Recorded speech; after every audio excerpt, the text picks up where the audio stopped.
এই দেশটাকে গড়বো, এই অঞ্চলটাকে গড়বো।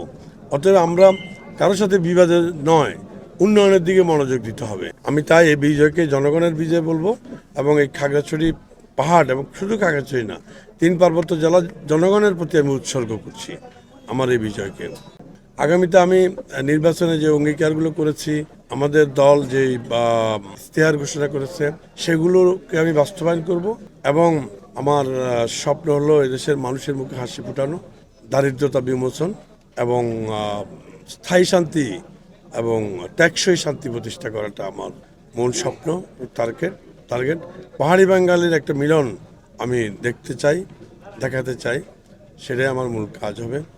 পাশাপাশি উন্নয়ন এবং আর্থসামাজিক উন্নয়ন, শিক্ষা, স্বাস্থ্য, ট্যুরিজমের উপর আমি যদি সরকারের সার্বিক সহযোগিতা পাই, আমি ট্যুরিজমের উপরে এই বাংলাদেশের এই 1.5 জায়গাকে পশ্চিমা আধের ধাঁচে, ইউরোপের ধাঁচে আমি এটা ট্যুরিজম করতে চাই এবং বেসরকারি প্রতিষ্ঠানগুলোকে বিনিয়োগ করার জন্য আমি তাদেরকে আহ্বান জানাবো এবং তাদেরকে আমি নিয়ে আসব।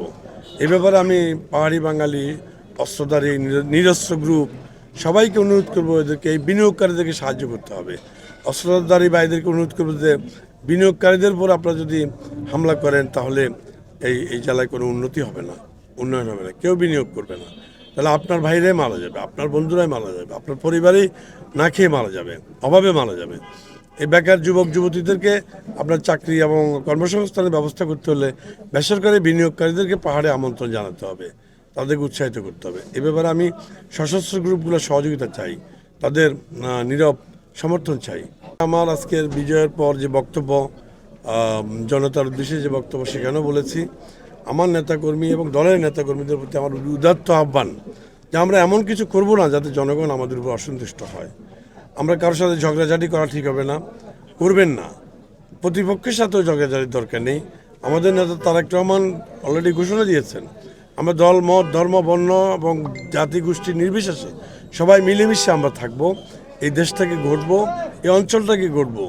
অতএব আমরা কারোর সাথে বিবাদে নয়, উন্নয়নের দিকে মনোযোগ দিতে হবে, সাংগঠনিক কাজে মনোযোগ দিতে হবে। আমি আমার নেতাকর্মীদের অনুরোধ করব, জনগণকে ফার্স্ট প্রায়োরিটি দিতে হবে। আপনারা আমার পরে, আপনারা আমাদের কাজ এবং স্বার্থটা একটু পরে, প্রথমে জনগণের স্বার্থ এবং প্রায়োরিটি আগে দিতে হবে এবং জনগণকে খুশি রাখতে হবে। কারণ আমরা মনে করি জনগণের ক্ষমতাই আমাদের মূল শক্তি, জনগণের রায়টাই আমাদের মূল শক্তি। অর্থাৎ জনগণ আমাদের ফার্স্ট প্রায়োরিটি এবং আমরা জনগণের সাথে এবং অন্য কোনো দলের সাথেও কোনো ধরনের সংঘাতে লিপ্ত হতে নিষেধ করব।